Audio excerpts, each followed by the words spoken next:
आज अभ्यास करेंगे पादहस्तासन। पादहस्तासन के अभ्यास के लिए कैसे करना चाहिए पादहस्तासन को, और पादहस्तासन से जो लाभ बताएंगे वही भी बताएंगे। इसके साथ साथ किन लोगों को पादहस्तासन का अभ्यास नहीं करना चाहिए वह भी बताएंगे।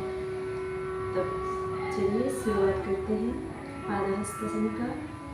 सबसे पहले पादहस्तासन अभ्यास के लिए खड़ा हो जाना है।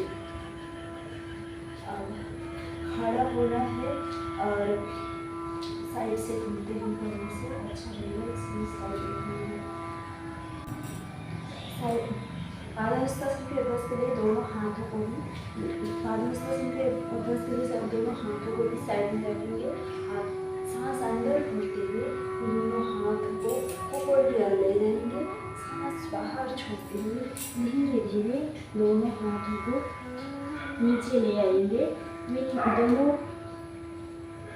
पंजों के बराबरी में दोनों हाथ रखना है और सिर को धीरे धीरे इतना झुकाना है कि घुटनों पर लग जाए और इस स्थिति में कुछ देर तक रुकना है। 1 2 3 4 5 और धीरे धीरे घुटनों पर सिर को हटाना है और दोनों हाथों को धीरे धीरे ऊपर करते हुए दोनों साइड से नीचे लेके आना है। साइड से करके बताते हैं तो और अच्छे से समझ में आ जाएगा।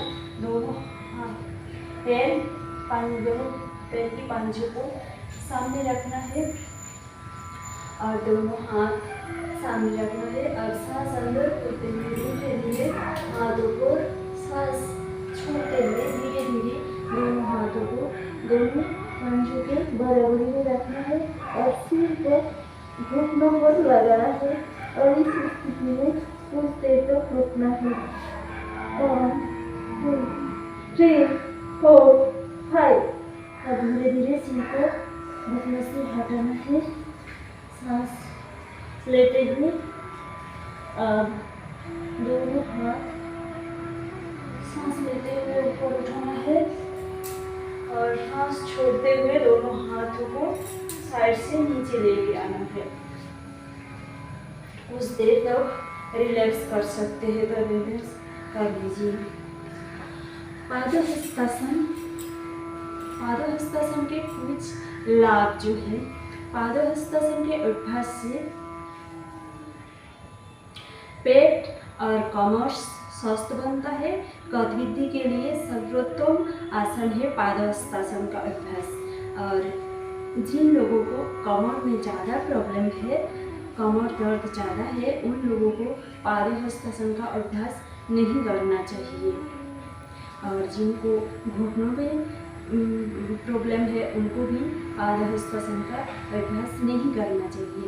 और पादहस्तासन के अभ्यास से पूरे शरीर में ब्लड का फ्लो बहुत अच्छे से हो जाता है और ऊर्जा का स्तर भी बढ़ जाता है। पादहस्तासन के अभ्यास से पेट के पिछले हिस्से का दर्द भी मिटता है और कमर में भी आराम मिलता है। दोनों कंधों के दोनों साइड में भी पादहस्तासन के अभ्यास से एक्सरसाइज हो जाता है और लचीलापन आता है। घुटनों में भी लचीलापन आ जाता है और घुटनों का प्रॉब्लम मिट जाता है पादहस्तासन के अभ्यास से। और जिनको घुटनों में कोई सर्जरी हुई है उनको पादहस्तासन का अभ्यास नहीं करना चाहिए। स्वस्थ रहे, मस्त रहे, इसी कामना के साथ धन्यवाद।